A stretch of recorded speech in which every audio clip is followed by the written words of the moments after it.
we're going to get to this. Right. This interview that we get to do, and I'm super excited. I just want to hear your story. Hear like, what just start from the beginning. I've heard parts of it, and I'm excited. So, But what story? What story? Because I have so many stories. You do have so many stories. We all have so many stories. Well, you were very passionate about teaching athletes. Yeah. And so you told me, and I wanted to be able to get it on tape, and I just felt it. Oh man, Yes. I was just like, yes, yes. Yes, I know.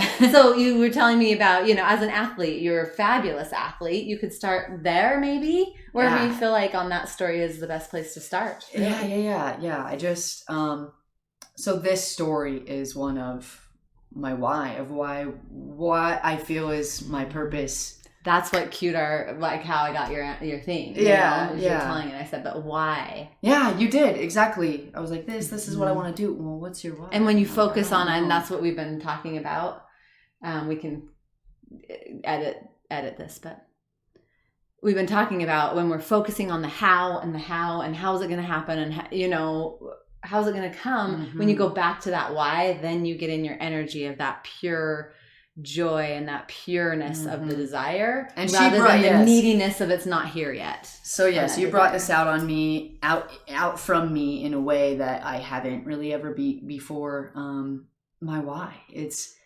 So I am an athlete, but I was an athlete in high school, all through junior high school, and it all started in a really awesome place too, where in junior high, when we begin to move into sports and different extracurricular activities, I decided to choose the two most difficult things for a very short, small person at the time. So in track, I wanted to do hurdles and pole vault. Wow. And in band, I wanted to do the trombone. So I had my band director tell me, try it out. You can't play trombone. Your arm isn't long enough. Oh, and interesting. That, I was just like, I don't care. Like, trombone's the coolest looking instrument. The French horn's pretty cool, but trombone is where it's at, right? And then in track, something, I don't know why. I really don't know why I chose those two things, but really, I think when I come back to it was because it was a challenge, and I like a challenge. I did hurdles and pole vault, and I was always told, like, from my coaches, you can't do that. You're too short, Alicia. You're too short. Choose the 400. Choose something different. You're a good athlete and strong, but don't do that.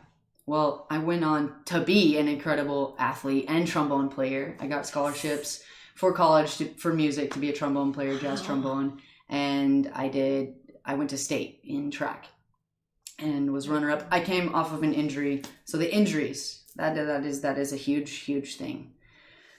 So an injury is what, more or less, I look at it as a gift and a blessing, because it brought me to music further in my career, but it ended my track career. Because it was also confusing to me that I broke my foot. I shattered my foot my junior year in high school, and had to have a surgery that put me out for, oh my gosh, like 6 months, like quite a while I was out. And meanwhile, I'm still working out, doing as best as I can at certain things, and coaching my whole track team, like out there coaching the other hurdlers and everything, just, trying to be in the energy of it. I ended up having to have a second surgery. Things just were not going right. I just wasn't healing. And this is not the first injury I've ever had in my life, but this one was a pretty huge shift for me, that any track scholarships I had coming my way were completely out of the picture. Colleges didn't want to entertain the idea of having an injured person on there. Yeah, we don't want a broken athlete. Right, why it's so crazy and frustrating for me is that, like, I did heal and I came back as runner-up from state. First, I came back as runner-up. I got third place to go to state, and to go to state, you have to be first or second. So, at the regional meet, I was on that level, and they still, So I was like, okay, cool. I'm an injured, broken person. Kind of fast forwarding, that was in, I was 17 at the time. Fast forwarding, I've had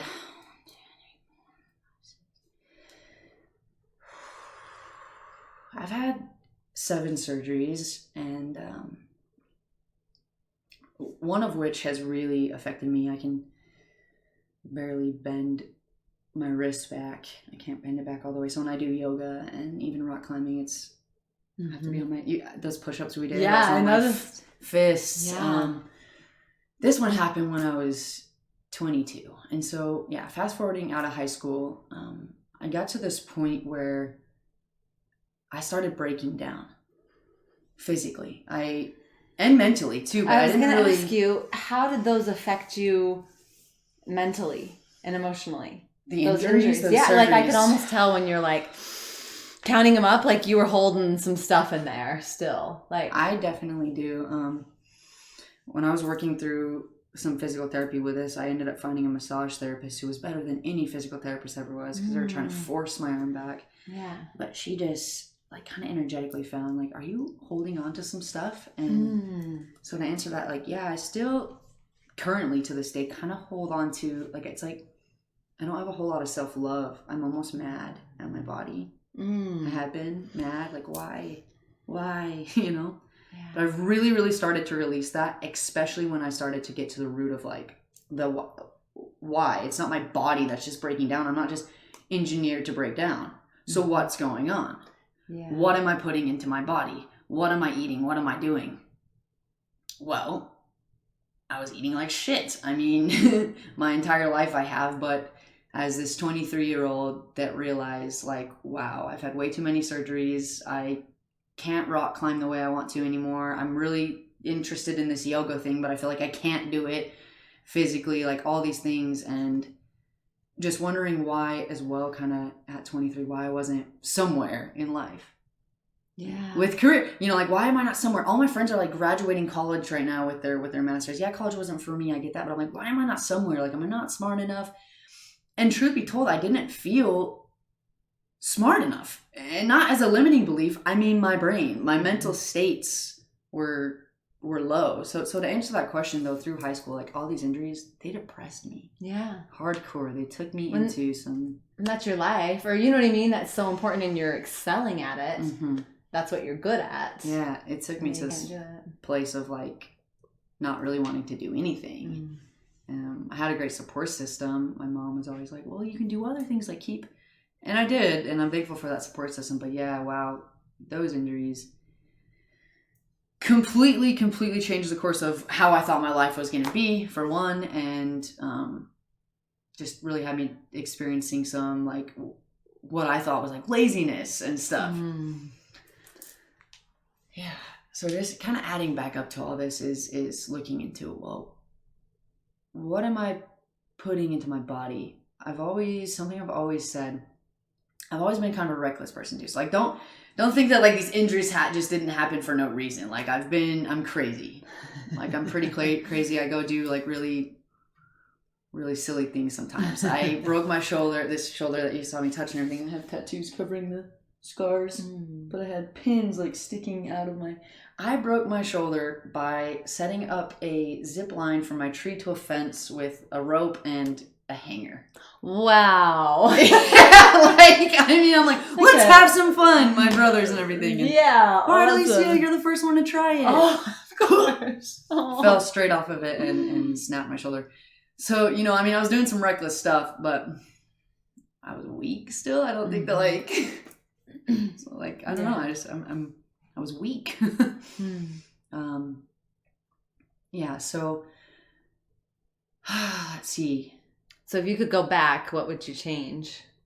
What would you do different? What would I do different? I would eat differently. Like, what were you eating? Let's describe what eating like shit looks like. Because some people may not know what that means to you. That means different things to everybody. Absolutely. Eating healthy means different things to everybody. Eating healthy could be a yogurt and a granola bar. It could be not, you know. Okay, yeah. This is a pretty simple one. Processed food, junk food for my meals. Out to eat. Sugary breakfasts. Well, no, it wasn't even necessarily. No. Well, yeah, actually, it was out to eat. And this is part of the passion with like school, is that like through track meets and stuff, we would go to Pizza Hut before, and at a track meet, the only thing offered at the concession stands were hot dogs and pizza. Right. This food that is supposed to fuel these young athletes who are really like high school athletes are insanely talented and good. Yeah. right? And how much energy you expend doing practices for hours a day, how much, you know what I mean? Like you've got to fuel your body. Yeah. Listen, we didn't get taught how to hydrate. Of course, drink water. Of course, it's like I knew I needed to hydrate and drink water, but we didn't get taught how to.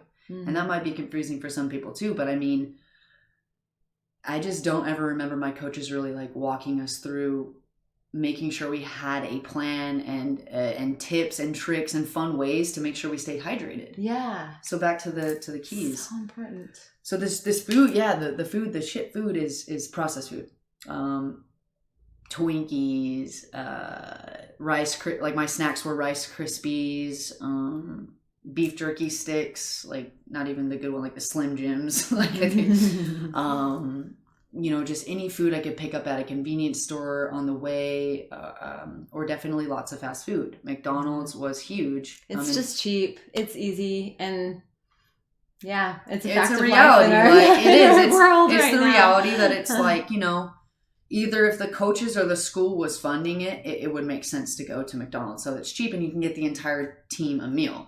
Or if the parents are in charge, because my mom always gave me money for food. But of course, when we'd go out, that was my option. So I think like definitely not everybody had lots of money to spend on unhealthy food. But you see, that's part of the problem. We shouldn't be making relatively healthy food non-accessible in a quick way. I mean, and not affordable enough that a child through school a young teenager who's growing and maturing and an athlete can't have access to, or at least be being taught.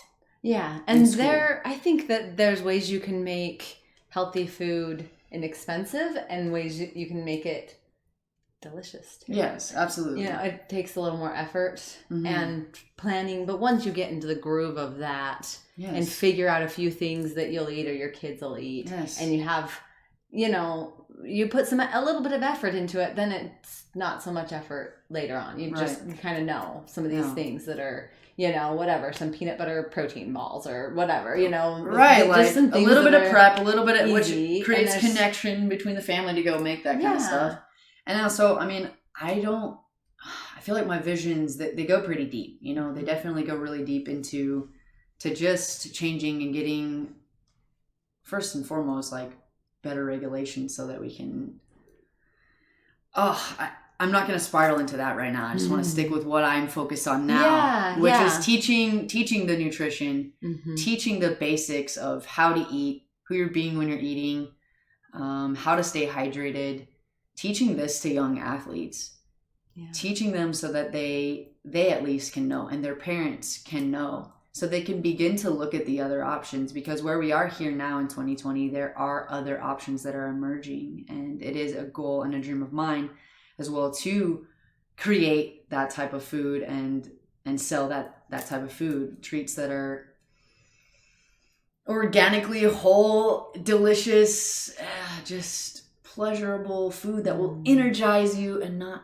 weigh you down. Yes.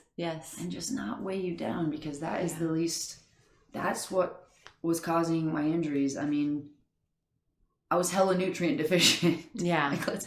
I probably had no nutrients in my body when the food I was eating at school lunch was a slice of pizza, and then going out to track practice and grabbing my snack, which was, like, I keep going back to Rice Krispies, but I think it's because I ate a bunch of Rice Krispie treats. Yeah, Rice Krispie treats. Marshmallow and rice. Like, I had in my locker, so I played softball and volleyball and a little basketball, and then I played some club sports too. Cool. And I have in my locker, I remember my history teacher, Coach Russell, would send me down and he'd be like, Paul, go down to your locker and get me some cookies or something, because he knew I always had like snacks in my locker. Snacks. So I had those like peanut butter chocolate bars. They're not Nutter Butters. No. They're those peanut butter Little Debbie ones. Oh, They're like kind of wafers. Yes, I'd have those in there. I'd have granola bars. I'd have like those oatmeal cookies. I'd always have like the Little Debbie snacks. Boxes of, because I was hungry. I was always hungry. I was playing sports for several hours a day. I was active. I was a growing teenager. Yes. I was hungry. Yes. Well, let me roll on that, because that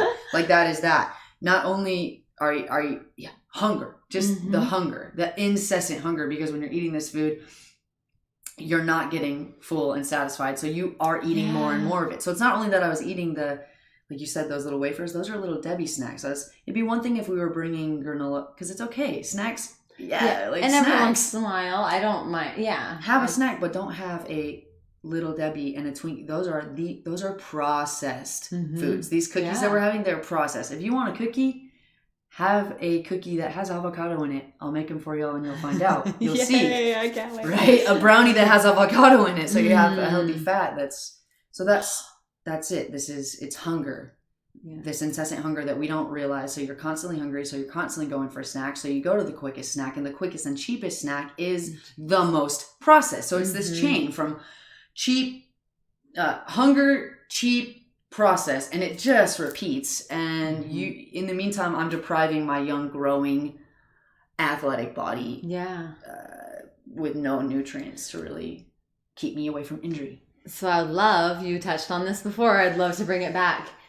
When we are nutrient deficient, and we've been talking about this all day with me and us and people we know, and depression. And so when you're not feeding your body those foods, and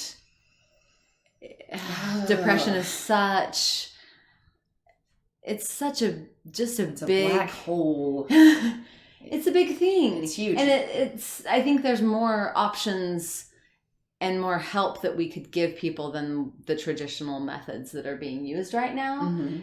And you touched on it a little bit. You touched on like how, and you can just feel her energy, and how if like she comes in to talk to your sports team or your school or whatever, and she's there, and we just recorded a meditation, and she's helping them figure out balance, mental, and that emotional balance and the nutritional balance, and they feed off each other. We were saying that too. This like whole chain, if your physical is out of balance, your mental can get out of balance super quick, and if you can fix one, you can help the other too.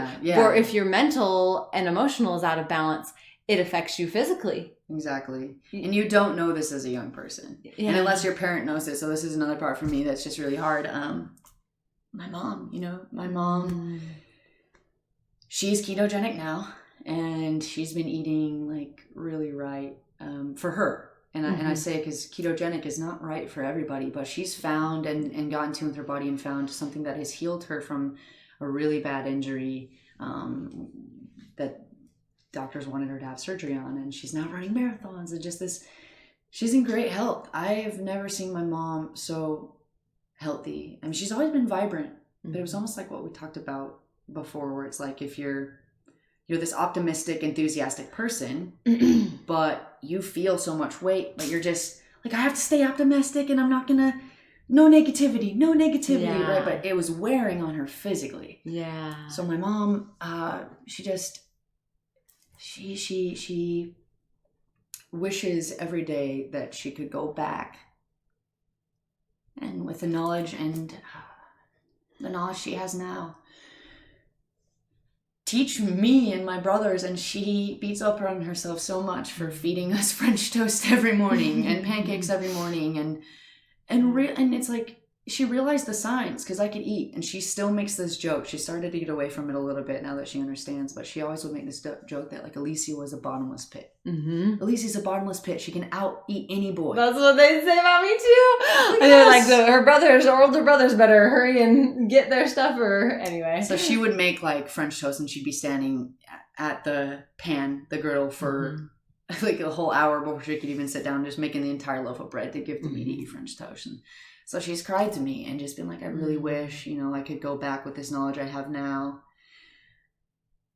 and give that to you guys. And not only me with my injuries, my brother Truman, the second oldest as well, has had a lot of injuries, and my youngest brother Xander, who's chronically depressed and chronically ill. So all of us who have experienced these issues, this malnutrition, this unbalance of our mind and body due to our food, due to the way we were eating, what we were eating, how we were eating it, and who we were being when we were eating it. Yeah. And so, it's crucial. It's key because no 23-year-old, I'm 27 today, by the way. So this is when I kind of had the whole recollection was at 23. I was out living on a hemp farm and I was really getting like tired every day, just so exhausted. And I was working these 16-hour days and just feeling like looking at the food I was eating and being like, wow, this isn't doing it. This isn't doing it. This just isn't doing it. And seeing all the boys around me like with all these snacks and then realizing like how addicted I was to it. Mm-hmm. So I'm still very addicted to it. And sugar. Dude, I have a... It's so freeing. I went off sugar for 2 years and it was freeing. Yeah. I have an Airhead in my pocket because it was like, I was at my girlfriend's house and they have this candy jar for Halloween. And I seriously felt like some sort of sneaky addict. I went over to the bowl and I was just like, and put it in my pocket. That before. Oh, put it in my pocket. Like, these are good cookies, you know? Yeah. So, that brings in a whole nother piece is just like this guilt and shame and hiding piece around it. Yeah. That you're like scared because once you find out, it's like once you have that revelation of like, oh, what I'm eating is like crazy, that it's not that easy to just get away from it when you've been living your entire life, your entire existence, knowing one thing and knowing one way and not knowing any better, if you will. Mm-hmm. So then when you do find out and you're like, oh, wow, it's all this sugar that's causing inflammation that, makes my muscles hurt and my joints ache. And then it's all this malnutrition that's making just my bones weak and injuring me with all this activity that I'm doing, along with, there's another piece to it, just along with like the way I was working out too, the way that I was exercising and working out wasn't correct too, but I won't get into that. The strain, right. Well, I want to bring up the shame piece because I think that to me is a huge thing and you can tell me how you feel on it. Mm-hmm. But I mean, let me just pose this. What if in all our scientific studies and all our, you eat this and it causes this, what if there's a factor they're not looking at that every time we eat this specific thing, we have shame and guilt. Mm-hmm. And what if that shame and guilt is creating a literal chemical, something in our body that is whatever. Sucking the nutrients out of it. A disease. Holding on to fat that is, creating a disease in our body because every time we have that shame and guilt. And it may not be that extreme. I'm not going to make everyone believe that. But I really honestly believe that the shame and the guilt that you are holding on to and the stress as you're eating whatever food it is worse for you than that food is. Like our bodies are amazing and they're pretty resilient. Absolutely. And I like Callie, my daughter was talking about for her rather than like trying to restrict, just adding in, see what she can add in. Can I add avocados to this dish? Can I add rather than take away? That's beautiful. Can I add? And when you're adding in those good healthy things, then you got the sweet potatoes and the avocados and whatever, and you don't need this slice of bread. Yeah. So you may much. Want it. Yeah. Because you're programmed. Mm-hmm. So that just brings me back. Thank you for touching on that and just like pointing that out. And I will talk further on that for me. But that just points out why, I just said I was like sneaky to grab this. Like, how does sneakiness feel in your body? Tight. Restricted. Yeah. Nobody likes to be sneaky. Hiding and how you do one thing is how you do shame. Everything. Yes. I've been a theft. Mm-hmm. A thief. I've stolen a lot of stuff in my life. It all relates like to who and how I live my life, and you can pin it right back to like your habits with food, which is crazy to me. But so what I mean is that you were programmed right to eat this certain way, and you may want the bread because you're like, oh, I'm adding all these healthy things, but bread's delicious. Like I still want bread, and I've always eaten bread. So once you find out, you go and you have this epiphany of like, oh, it's related to the food, and I found out like, wow, this is the piece. I felt like I had to just change it immediately. I wanted to. Of course I wanted to because I was like, wow, I've been searching for this answer, and here it is. So I wanted to change it, but I didn't really have the correct steps to do it. Maybe I felt like I had the info and the knowledge. We all have the info and the knowledge. Right, yeah. But I didn't necessarily know how to go about it. So I had to create like sneakiness around it and hide it from everyone else so they didn't see, so they could think I was a healthy person, so that I could think I was a healthy person. And if I thought I was a healthy person and I'm doing okay, then yeah, I'm doing great, but on the side, like I'm still eating the things I'm not supposed to eat that are not good for me. And that's the shame and the guilt. Mm-hmm. Because guess what? The only thing that's really not good for you is that right there. Like truthfully, I mean, processed food is not good for you. Well, intense amounts of sugar are not good for you. I believe that there are better options for our body, and that, like I said, it's a spiral. And then going back to it, if you just got to do the best you can do with what you know, with where you're at right now, and that's what your mom was doing, was the best she can do. Like, no, you don't want her to hang on to any guilt over that in the past. You expressed that too. Like, I love her. I know she was doing the best she could. She didn't know any better. Right. And I don't want any moms or any kids or anyone to feel guilt or shame over where they're at right now. But if they're inspired to change, then there's someone who can help you. Absolutely. Then there's someone who's gone on that path and can be there for you. And I've read lots of books. And sometimes it's just more motivating. I know what I should do for whatever that book is telling me to do, but it's more motivating, and I'm able to do those steps when I have that support, that backing, right? Like that, yeah. And the plan, right? So I mean, it doesn't even have to be exactly what everyone should eat this one ketogenic way, because everyone's bodies are different and everyone's beliefs are different. But having someone help you create something that feels good to you, absolutely, in your heart, and that's what we do. And some accountability, and some, like, what other things might help you. What you might, or you know what I mean? Like, or just the ways that you can help people too. So, I mean, yes. So accountability, support, and the right system. So having that plan, having a stable stool, stability, or accountability, support system. Yeah. If one leg is taken away, like, you really can't make these changes, which leads to sneakiness.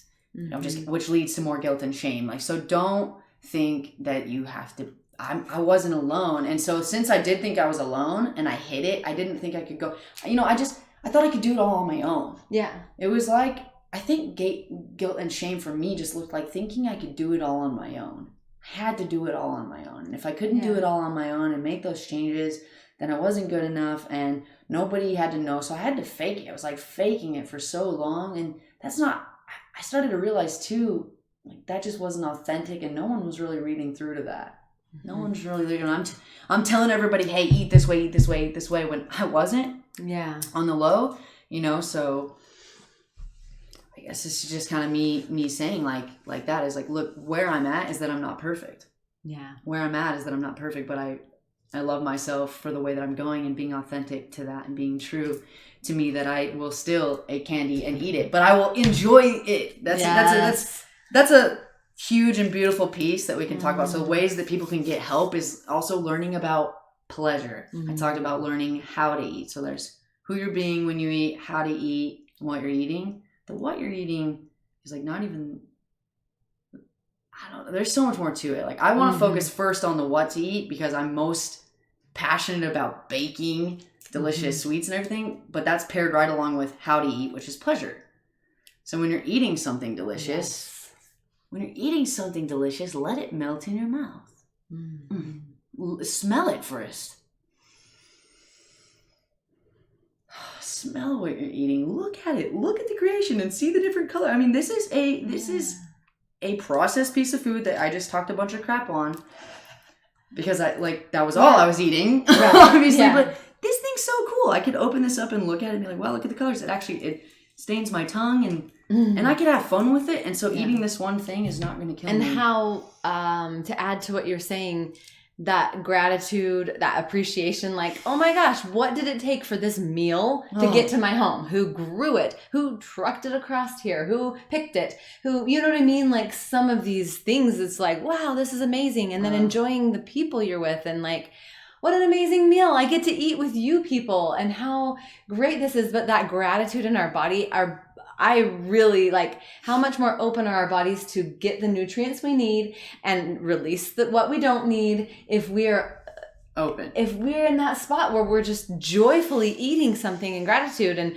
that could be a key to how kids eat and metabolize and metabolism. What if metabolism is just happiness? Yes, right? Oh my gosh. Those people with good metabolisms, they're just happy and joyful people. Hey, you're welcome to come on in. Okay. So when you said that, though, about paying attention to where this food came from and everything, I started to get angry because I realized, I was actually like starting to get mad again, pulling back up this piece of processed food because I'm like, well, that's the thing that pisses me off is that where did this come from? This is not, I can, with a fruit, I can do that. I can look at the fruit and be like, oh my God, like picture the farm that it came from, the hands that picked it, the seed that grew it, the beautiful tree that has the leaf. I can picture all that.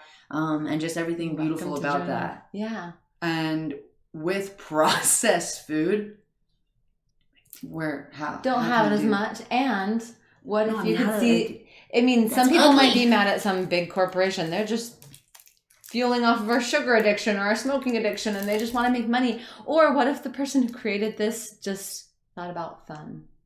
And they just wanted us to have fun. For me, I'm going to hold on to that. You don't have to believe it. I'm just saying, even some of those things, and it doesn't mean you have to eat it. You can be like, that was cool. This person had an idea and it was fun for them. And I'm going to love that person. And my other son and I, we were talking about pushing against. And anything you're pushing against, you're creating more of. Ooh.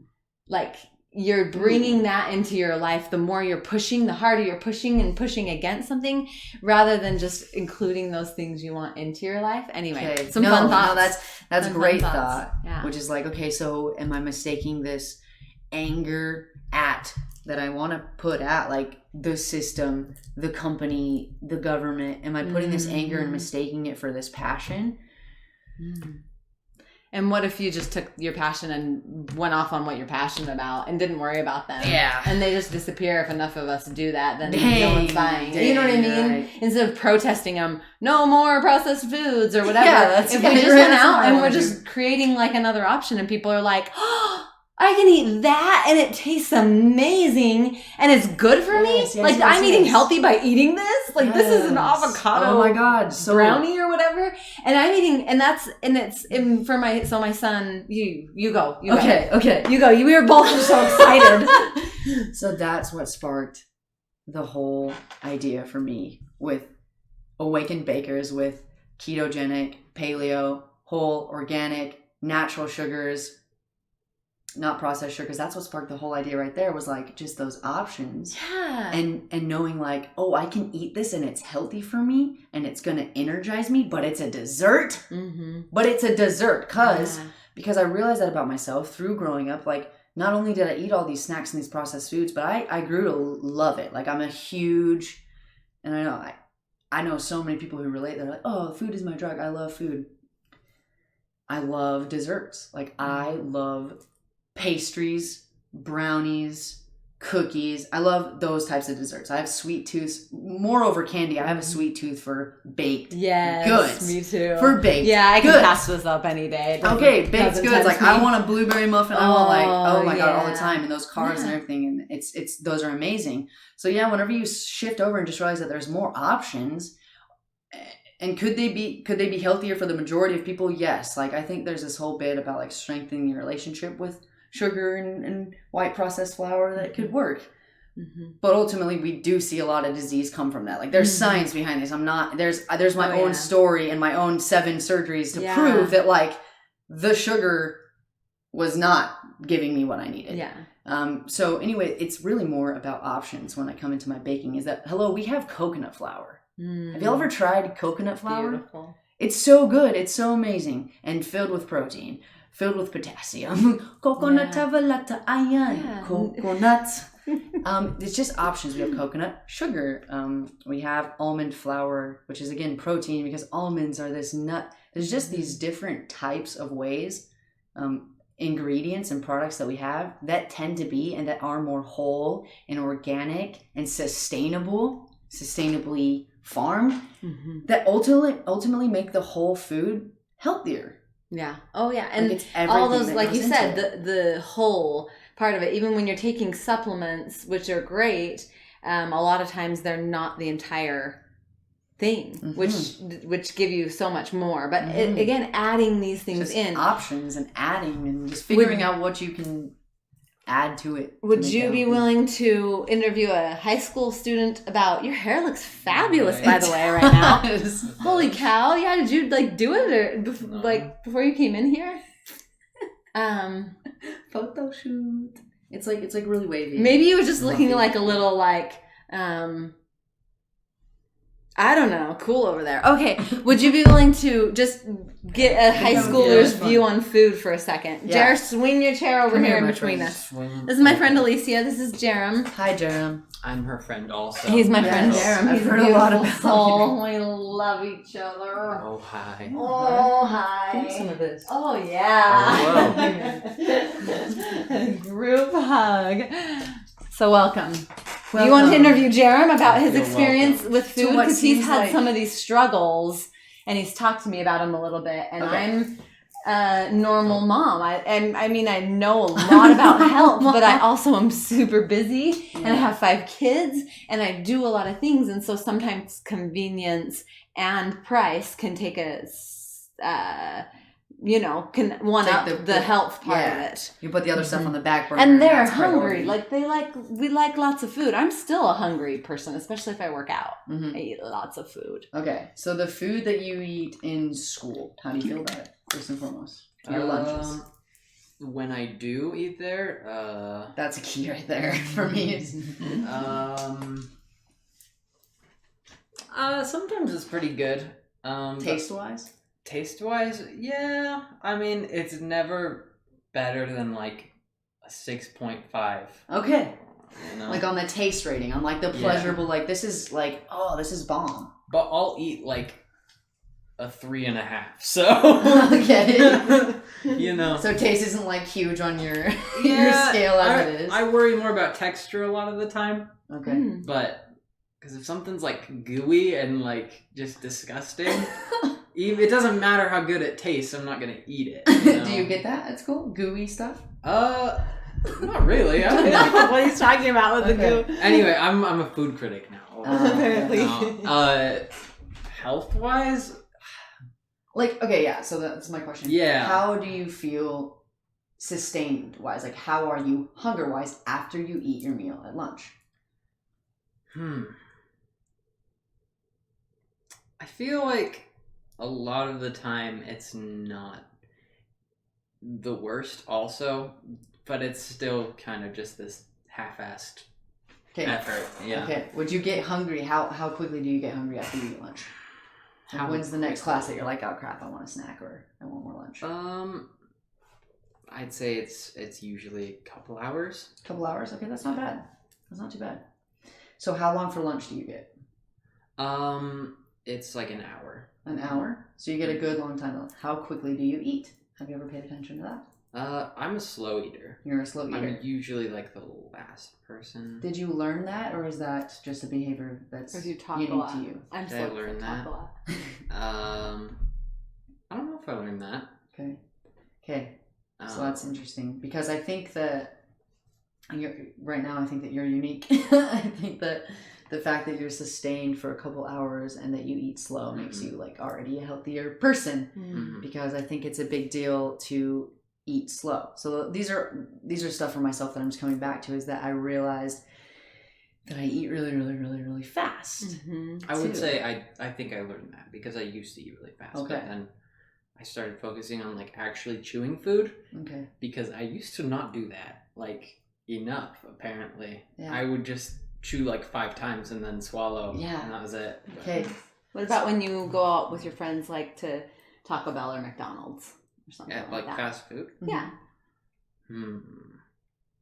I feel actually that fills me up more, but I don't know if that's because... How much do you usually get? Or what would be a typical if I'm meal? buying enough.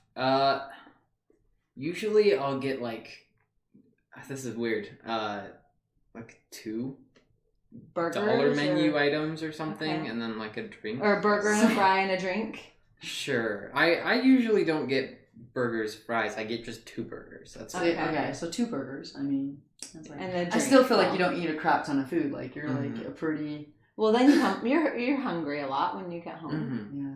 Yeah. A couple hours. So do you play sports or anything? Do you do active things? I do active things, but I'm not like, I mean, not recently, but yeah, he hasn't been recently. So are you aware of how you feel? yeah. And how do you feel?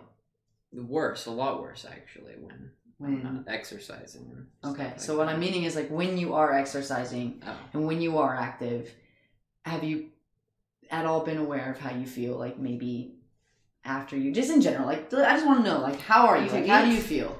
Right now? Yeah, like do you hurt? Right now? Do you? I'm hungry right now.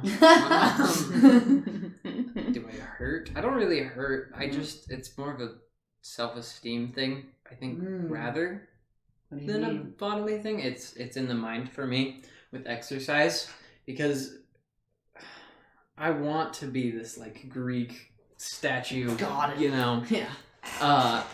And so when I am not exercising, like even though when I'm exercising I'm about the same physique, I'm on the path to that, or I'm on the path to being healthier. But when I'm just like laying down all day, I gave up. You're not You're not really building any muscle when you're laying down.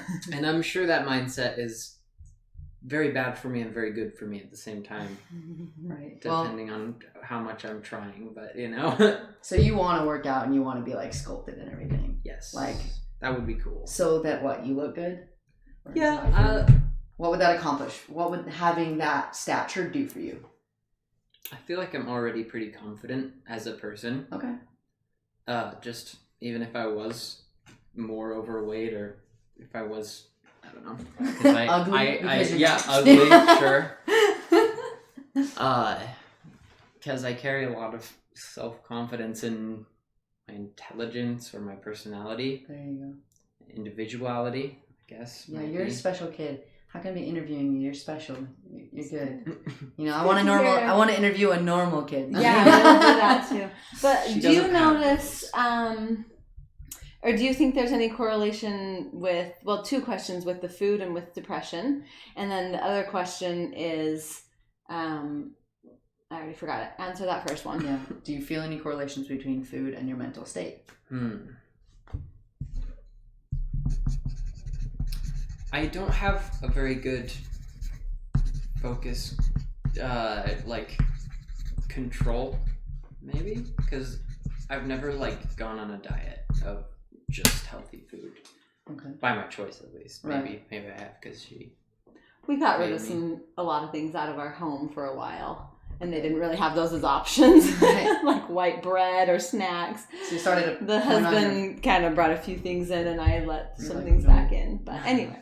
So your focus is a little. Were you starting to talk about your focus? My focus? Yeah, oh no, I meant like a focus group. If it was like a scientific test. Oh, okay. Focus. I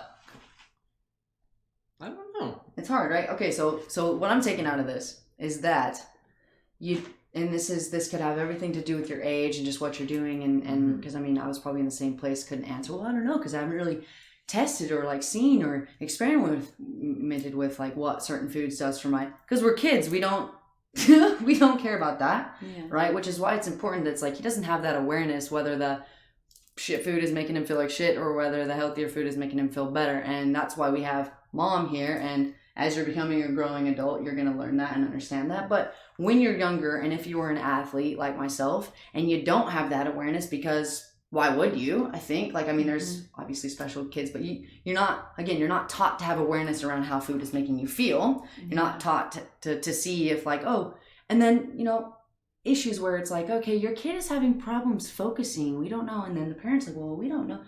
What are they eating? Like, I think it's just these conversations and these things that I want to teach to parents so that they can be more aware, so that the kids can be more aware, so that they can excel and then not get to 23 and crash and burn and feel like you're confident now. I've always been confident too, but at 23, because of everything that I had been doing, I took a freaking crash and burn in all ways, mentally, physically, emotionally. Like, you know, I'm like, why?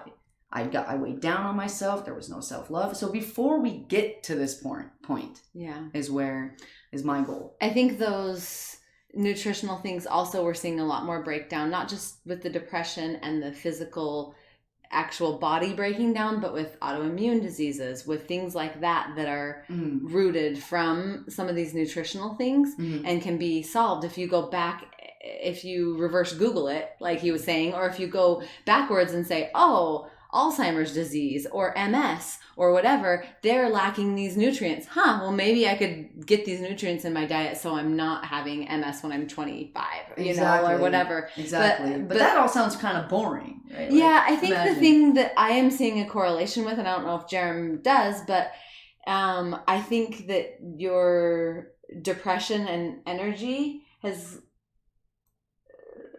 gone down as you stopped exercising. Yeah, stopped exercising and not really caring how you eat so much, and it contributes to this negative emotional state. But then that also makes you not want to go work out again. It spirals down. So if you had, I know there was a time when you were doing push-ups and you were kind of getting motivated to do some workout, and you were like, Mom, help me. He never knew. Usually it's like whatever tastes best, right? Like I want it to taste good and maybe be fun. But he was like, I want to eat healthy. What does that look like? And this is not very long ago, months. Maybe 6 months ago. Also. Yeah, and so trying to figure out what they want to eat. But so what would you think? What is that? Like what's the, if you were going to healthy? Yeah, eat healthy, or you wanted to eat ideally and start working out or whatever, or exercising, what would that even look like? I'm just thinking about, because I've thought about vegetarian and not going, because I feel like I could. Go vegetarian? Yeah, just like to see if I could. Just to try it? Yeah. As a challenge? But I don't know, yeah. I would like to have more fruit and just like, grown things or meat that is local, something like that. I don't know if that changes it or... Yeah, absolutely. Some good starts. Not And eating... what about vegetables and leafy greens? I'm okay with them as long as you don't cook them wrong. And it tastes good still? What if leafy greens were inside a chocolate muffin? That doesn't work for me. It breaks the illusion of the chocolate muffin. You didn't know that it was in there. If I didn't know that it was in there and I couldn't taste it, then I would not care. Great. Now what if you did know it was in there and you tasted it and it was freaking phenomenal anyway? I'd probably be cool with it. There you go. I ate some black bean cookies once, but I didn't tell them. They thought they were chocolate cookies. Really? And they were like, they kept coming and sneaking more. And then I asked them later, this was a long time ago, but I asked them later, like, so what if I put black beans in some cookies? Would you guys eat those? And they're like, ew, gross. No, that's so sick. There's no way. Amazing. And they just eaten like 20 of these black bean cookies. That's so amazing. Yeah. It's amazing what, like, if that's such a stress for parents. Like finding ways that the kids will actually eat, because I can make myself some cauliflower rice and some sauce, some curry and some vegetables and put it on this cauliflower rice and be like totally satisfied. But finding stuff that my family will eat, that they won't turn their nose up, it's also healthy. It's a stress just to get dinner on the table some days, whether it's mac and cheese or not. You know what I mean? Like, then actually finding things that they would enjoy. My daughter too, she's always like, I want to eat healthy, I want to go vegan, when she was in high school. And then I was like, okay, well, how about more vegetables? I don't really like any vegetables. And I was like, oh sheesh, how are we, how am I going to help you eat healthy if you don't like any vegetables? She meant I just want to eat pasta. Right. Okay, so the easiest thing, like, for me that comes up in my mind is, like, first and foremost, starting young. Yes. Ideally, like, I'd want to get with people who they have younger kids who are still in that open-minded state. Yeah. And then secondly, to go with people who already have teenagers and talk, because I do want to talk to teenagers and just younger kids even, is that there's always a way, this to make something fun. Yeah.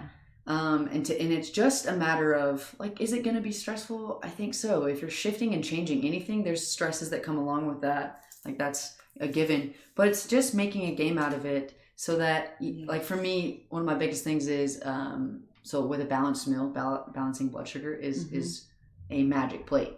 And so call it your magic plate. So they get to pick and then make it a color chart too. Like this magic plate has 3 different colors and 3 different, like, make it just a creative art experience. Instead of, hey, we're going to have dinner, like, hey, we're going to do some art tonight. You ready for our art project? I think that's what Cole loves about cooking. He loves it when you're peeling the vegetables. When they've grown the vegetables is even cooler because they're so excited. That you should have seen Jerem the day he grew his first radish. He was like, I can live on my own. I didn't, a radish, so I could survive. He was like so awesome. 9 or something. I don't know how old you are, but he just had this like accomplishment, but then they're peeling it and they're adding the seasonings and they're making it this little masterpiece and they're contributing to it. And, I think it's possible with teens if they have the desire and they see the reasons and then you show them, like maybe we do a night and we're like a sample night or we're a cooking night and they make it with us and they get a sample and they're like, I cooked for, what was it called? Something teen at Utah's Teen Icon. We had all these girls and we did a retreat and I made healthy food for it. And so we did kale chips as one of them. And we did several, like the whole weekend was healthy food. And the girls were like, there's girls that have been starving themselves. Wow. Yeah. And they were like, I didn't know I could eat this much healthy food and not gain weight. Wow. This much food and not gain weight. And I didn't know it could taste this good. Yes. Like they just didn't get it, And we had cilantro lime quinoa. And we had like just these things that were like, oh, this actually tastes good. And sometimes it's like, fitting that into the busy mom schedule. I've been lazy lately, but I think it's a possibility, and I think it'd be really cool maybe to help parents out that way, where we teach everybody how to make it, and then they can go home and the kids can go make dinner Friday night and take some stress off the mom, or they, whatever that plan is, they can have meal kits. We could do whatever that is, but I think it's a possibility. And I do too, and yeah, of course, starting the kids when they're younger, they just eat the quinoa and the green beans and they don't know there's something else on the table until so Dad buys the Fruity Pebbles. I think the first, obviously the first step for you and I is to get our story and our message out. Yeah. So that more people can see that. And then if that resonates, they're like, oh my gosh, I am seeing this already, or I don't want to see that, which is why I want to just express my appreciation and gratitude for you for getting me out to just get in my emotion and talk about this. Because I never thought it was important, but it is. It's so important, and I don't want to be injured anymore. I don't want to hurt anymore. I don't want to be tired and exhausted. I don't want to be tired and exhausted anymore. No one really does. And I mean, what is it costing you that is watching this to stay your kids? To be depressed, to be having issues physically, emotionally, for you being exhausted. I just think I don't want to live another minute in that. Like, why not feel the fullest joy and capacity for life and to live it and to be like, I'm such a better mom. I have a better ability to create at my job and to function that way, to my relationships, my sex life, my everything. Like you, he's like, but you like, what are you missing out on? Like, what is it? A couple dollars of organic foods in a night learning how to cook, or buying, spending, like my son had some issues that were neurological, and we needed to get rid of some of the basically all processed foods, but aluminum and red dyes and things like that out of his thing. And so I'm like, well, I could make my own ketchup, or I can spend $1 more on this ketchup at the store. Gosh, convenience. Special. So and so I'm like, you know what? If I don't have the money and I got to make my own ketchup so he can have whatever, then I'll do it. But it's worth it to me at this point in my life to spend $1 more on the ketchup. So my son can walk and talk. He stopped walking and talking last year when he had just turned 3. And this kid, you're seeing something I'm seeing running around, and he stopped walking and stopped talking, and it was not worth it. And to pull out all the toxins in his diet and to spend spend $100 more a month so that your daughter doesn't have MS and depression or whatever that is. Like, I'm not saying, no medical advice here, but I'm just saying we know, the science knows that there are correlations when you go backwards, and it's so worth it to take the time and the money. And like your mom said, I wish I would have done something different. Right, I wish I could have. And I mean, my mom was a changed single what I did. mom with 3 kids. Like, she had to work her butt off all the time to make that money. But the interesting part to me that I wonder is, had she implemented that for herself, where could she be financially and in her career, so that she didn't have to be working to give us everything we need? So it starts with you. Mm-hmm. And if money is the issue, like, all I can say is don't let it be. Yeah. That's all I can say, because it is an energetic flow. Everything is balance. Everything is an energetic flow. Mm-hmm. When you have energy. We all know what energy is. I can talk spiritually about energy and vibrations, but we all know what it means to have energy. Yeah. We all know. We all have energy drinks. We all know we have energy bars. What that means. We have coffee and caffeine to give us energy. Yes. So when you have energy, you're expending energy out that's going to come back to you, and you're just alive so you can go make amazing stuff happen. Yes, yes. Speaking of energy, Darren's getting bored. We gotta do a little dancing. Okay. We gotta do a little, just pretend like you're those floaty, what are those things that stand on the side of the road and they're full of air and they kind of like, okay, we're doing that dance. Ready, Darren? Unless you have a better dance, but this dance. Oh, yes. Stretch out. Okay, stretch. You can be a goofball too with us if you want, or you can just stretch. Okay. And you missed our meditation, but that's the cool thing about Alicia is just being able to get the teens in touch with their body, in touch with their emotions, and make it fun. Like, who wants? Dude, I'm the wackiest. That's the reason we eat is because it's fun. Yeah, you know? Exactly. Get dancing. You can show us some moves. We need some music. We'll add some music in on after that. Oh, hi. Oh, so good. So good. I have to be, while we were sitting, like, recording, I started to feel my shoulder in this injury spot, like, flare up. Almost like as a reminder of, like, please keep doing what you're doing. Don't go back to the process. Because you've been feeling good lately, so that's cool to point out. So interesting. Shall we wrap up? Yeah, do you want to say something to wrap up, or just click stop? We got to wrap up at least once, right? And you going to be in the wrap up, Jer? Should I leave? I don't care if you want to. If you're feeling awkward in the background of us, then you don't have to be there. Okay. You're in the picture still, so you either got to go there or be in it. I was moving it. So okay. Or do you want it over here? It's fine. It's good. I think. To wrap this up, everybody, I just want you all to know that if you start eating good food, and you eat shit food too, but you don't hide it, then you're going to feel real good too. Yes. And then you're going to do real good stuff. And it'll be fun. Love your body. Have fun. Enjoy your food. Enjoy your life. You're worth it. Enjoy your food. Your life is worth it. Quotes. Enjoy your food. Enjoy your life. It's worth it. You're worth it.